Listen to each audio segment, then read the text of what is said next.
Hello everyone and welcome to this 1 to 99 Herblore guide for Ironmen. So I'm going to be breaking down various types of methods, sections for this video. There will be timestamps in the description, so if you ever unsure, you want to go back or go forward, then there is on screen as you can see. So I'm going to be breaking down from starting off with the quests, useful items, herb runs, secondary ingredients to help you out, Kingdom of Miscellania to help with supplies, Herbiboar, Master Farmer, and the new Master in Mixology, Herblore minigame. So I'm going to be covering all of this in this guide, so sit back and enjoy. First one is going to be starting off. Now you're going to need to start off with Druidic Ritual quest. This will take you to 3 Herblore to make attack potions. And then from then you've got really 2 different types of ways of doing this. Or maybe more. You could do Slayer if you want to, but these are the quests on screen that will help you skip through the early levels, because the early levels are kind of a nuisance. So I'd say just get the quest done. You've got Jungle Potions, Ogre Flesh Eaters, Dig Site, Shades of Mortar, and there's also Recruitment Drive. You've got Wild Gothic Sleeps, so when you get to 65 Herblore, vital to do this quest. This gives you 75,000 XP in the Herblore, along with XP in many other skills, and this supersedes the Song of the Elves quest, which I believe was the most Herb XP quest, but this supersedes it by almost double. So it's very important you do that quest once you get to 65 Herblore. And let's get started with this guide. So Chaos Druids is also a good alternative if you want to get your early levels done. Obviously the drops, Grimy Guams to Grimy Harrowlanders, which is the most common. So if you do this, you actually bank some nice XP for Herblore for early levels. And then obviously the next section with this guide is useful items. Now this is so useful and it really is just vital to have, and you're going to need magic secateurs, and this will require the Fairy Tale Part 1 quest, so make sure you do get that done. And this will give you a 10% increase of your crop harvests, which is so important over long term. So I would say make sure to get that done. And then the next one, really, you're going to need this, which is an Xerix Talisman. This will teleport you to Xerix Glade. And then Arduin Cloak 2 will teleport you to the RD Farming Patch. And then you've got the Desert Amulet 3, which will turn your noted herbs into unfinished potions at 200 GP each. Ectophile will give you unlimited teleports to the Mauritania Herb Patch. And then Explorer's Ring 3, which will give you unlimited teleports to the Cabbage Patch. You've got the Regent Pouch, which stores up to 26 of any secondary ingredient, which is super useful. And then you've got the Alchemist Amulet, which will also give you a 15% chance to create a 4-dose potion. So this is really good, really useful. And this one is Prescription Goggles, and this will give you a 10% chance of saving a secondary ingredient when making your potions. And we can't forget the Bottomless Compost Bucket, this has a doubling effect when adding any type of compost, which is super useful. Get that from Herblore as well, so when you get the levels you can feel free to get that. But for now you can feel free to use Ultra Compost or Super Compost. I will go through those types of compost anyway throughout the video. But this is herb runs, so I will go through this as well, an example herb run, and let's get started. Okay, so herb runs. This is the most important part and probably the most fun part of doing Herblore in general, really. And you're just going to need a few items from the list, really, from the useful items section. This will help your herb runs anyway, and very recommended. The other thing that you could do is obviously obtain the full farming outfit, which will give you a 2.5% XP bonus from Tithe Farm. But it's optional. I wouldn't recommend doing it if you just want to get to 99. The seed box is also very useful, so if you want to do the mini game, as the herb sack will also come in handy as well if you plan to do Herbiboar, Slayer, things like that. It can be useful for herb runs, but you've got the Leprechaun to note your herbs, so really it isn't essential. Okay, so obviously we're going to now start our herb runs, which is the most fun part of the grind. I will show 4 quests on screen as well, which will help you even further with your herb runs. Fairy Tale Part 1, which will unlock the secateurs. Goes Ahoy will unlock the Ectophile Teleport. My Arm's Big Adventure, which will give you the Herb Patch and Troll Stronghold. And Making Friends in My Arm, which will unlock the Weiss Herb Patch with as well. So Make sure you do all 4 of those because it's super useful even to do your herb runs with that. It gives you more of an opportunity to, you know, plant as many herbs as you can within the patches, because in total there is 10 total patches altogether in the whole of Gillinor so far, as the new one being this one, which is the Civitas one, which is in Varlamore. So altogether 10 herb patches. This is a good time to be alive as a mid-level Ironman, because the game's, you know, it's got easier in a way. The game's progressing fast, so you know, it's really nice to see. This Harmony one is also optional, the teleport, but I'm going to list all these diaries that you should go for minimum: Ardoin medium, Desert hard, Kandarin medium, and Lumbridge and Draenor hard diary. So as you can see on screen, it's super useful because of the harvest life save increase, unlimited teleports to the cabbage patch, noted herbs to unfinished potions, 3 times teleports to the Ardoin farm, which if you had the elite, you would unlock unlimited teleports, which is super nice as well. Next option is the basalts. You can mine the rocks, which is east of this herb patch in Weiss, once you've got the quests done, and then you can literally just mine the rocks underneath and use them as teleports to the patches. And then obviously with this is an optional thing, pineapples or watermelons you can use, which are most recommended. You can use them on the compost bin.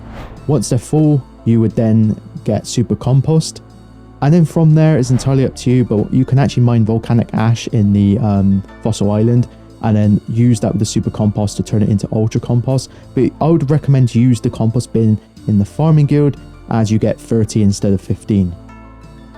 So the next method as well, this is entirely optional. I wouldn't highly recommend it. If you feel like it's more AFK and just want to sit back and relax a bit more, you can actually clean your herbs by using the Arceus spellbook, the Grime, and this will clean all your herbs for you, but for half of the XP you would get manually cleaning them. This guy here, Wesley, will crush all your bird's nests or whatever secondaries, and Zahir will actually clean your herbs and turn them into unfinished potions for you. So super useful to get. I would highly recommend getting this, and you can actually start buying your secondary ingredients or, you know, harvest them. So for this section, I will go through the secondary ingredients that you can actually, you know, you're going to need to make potions. Some are buyable, some are actually obtainable by doing farm runs. So, or bosses, is entirely up to you, but farm runs is the best way. And if you do get the menu entry swapper plugin as well, this will make it so much easier to buy from shops like Vile Packs, Iron Newt, Chocolate Dust, you name it. Anything from shops you can just buy, and it just makes left clicking so much more easier. Just don't kill unicorns by punching them and you'll be fine. But yeah, Limpet Roots, this is a really great one for, you know, super strength potions. You've got ashes here to create Serum 207s from the quest Shades of Morton if you've got it completed. And yeah, I mean, it's not too recommended. However, it is an option if you want those levels. Now this is a really nice one if you got all the recipe for disaster quests done. You can buy the actual chocolate bars from Lumbridge basement chest, or if you just got most of them, you can do that as well. You can also buy from the Grand Tree grocery shop with the chocolate dust, which is 10 in stock, and just run south to the bank. And you could just crush them whilst you run into the bank, because there's obviously going to be time in between. So this makes it a good method. And you can also buy them from Narda, which is the bank south of here as well. Entirely up to you. Red spider eggs from Fortress Dungeon is the best option for the spawns. And there's also other ways of doing it, which is buying sardines from Fishmonger and using Pierre de Serre to deposit them.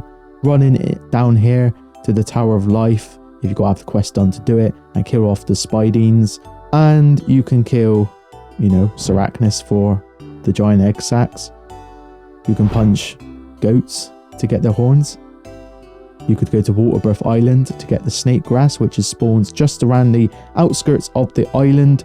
So make sure you do that. Or the best option would be to farm it yourself, as why not? It's like the best way to get snake grass. It's so nice.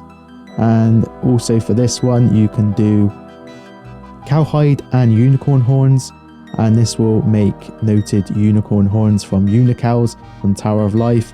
Mortmai fungus, you can get this from obviously picking the fungi from the log, assuming you got the prayer. And once you've got a full inventory, you can then just teleport away to the closest bank near you, and that is pretty much it for that. So you can do white berries as well. This is really nice. You could kill Kurasks as well to get your white berries, but I just recommend farming them, and if they die, just resurrect your crops using the RKS spellbook if you've got the Kingdom Divided quest done. Blue Dragon Scales is an interesting one, but I'd recommend just going to the Tavli Dungeon. Wine of Zamorak, if you've got the Hard Diary done, go to the Wildy, Deep Wildy, and just telegrab these ones. If not, just do the ones near Tavli. It's just as good. Potato Cactus, I'd recommend just using obviously the 2 patches, Olcarid and the one in the Farming Guild, and you should have no problem with gathering a nice stack of the Potato Cactus. But if you fancy killing the boss, then kill this Beetle boss, and this will give you 100 as well. Amalesi Crystals from Grace or the new Colossal Worm Agility course. For Bird's Nest, you can do Giant Mole and then hand them into Wyson at Falador Park to turn them into Bird's Nest, so you can actually get seeds from this as well, which is pretty nice. But if you don't want to go through the bossing route, you know, some people would rather just do the skilling, so I can totally understand. You can just skip this part, especially if you don't have the hard Falador diary, and just do birdhouse runs. This is the most passive way of getting your Bird's Nest, and you know, it's super nice for XP as well for Hunter. So if you want the Hunter XP and just something a bit more chill, then this is probably a great option for you. You will need some sort of seeds to use for your birdhouse runs, but and obviously logs to use. Next one is Kingdom of Miscellania. So talking about logs, you can get logs from Kingdom Miscellania, so you could do this. This is the passive resources, and this is one of the best ways to get your passive resources from. There's any other way of doing it better than this. So you're going to need to do 2 quests, and that is the Throne of Miscellania, which will unlock the management of Miscellania, and Royal Trouble, which will increase your resources overall over time, as this will really help benefit you. So once you've got the 2 quests done, as you can see on screen, this is from my RuneLite tracker for the Kingdom of Miscellania. I don't know how long I've had this, but it's a very long time, and as you can see, I've kind of mixed it up a lot. I've done a lot of maple logs. I would highly recommend to start off doing maple logs first, as that will help you with your fletching levels and things like that, and move on to teaks and then eventually do mahoganies. But obviously a ton of herbs, and this is going to be very, very useful. So the best thing to do is obviously to chop the maple trees and put 10 on herbs and half of it on wood, and then that way you can get the most resources possible. After you don't fancy doing maple logs, you can then do teaks or mahoganies, but if you want to do maples, because that's the best rate for Bird's Nest, if I recall correctly, so if you want the Bird's Nest, then do that as well.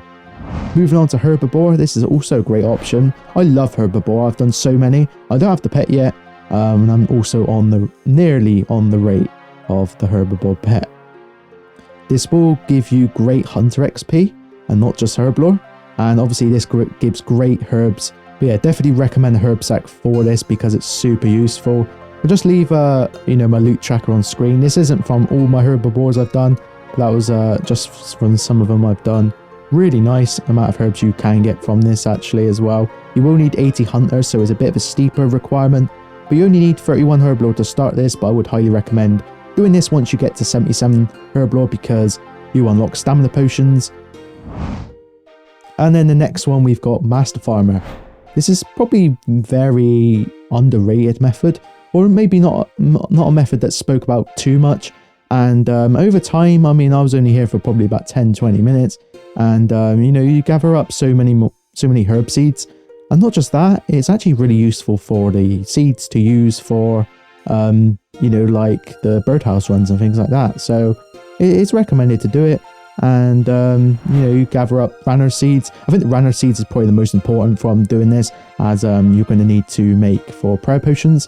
That's super useful for an Ironman. If you feel like you're kind of short on seeds, then this is a great alternative to do for getting your seeds, and also just gives great thieving XP as well, so may as well do it. Next one is Master of Mixology.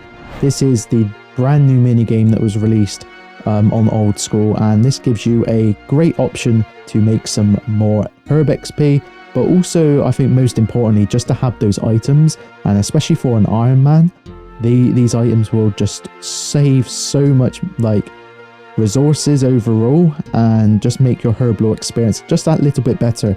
And there is a guide on my channel if you haven't done this minigame yet and you want to know like how to do it, but it shouldn't take you long to get the hang of this. There's a plugin as well on RuneLite, go and check it out, and if you follow my guide it should help you getting into that. So I hope this Herblore guide has helped you. I've tried to cover as much as I can, so sorry if I've missed anything out, and I hope you all have enjoyed this guide. Stay tuned, I will do a farming guide as well on my channel, and make sure you like the video if it's helped, subscribe for more content, and I'll see you all next time.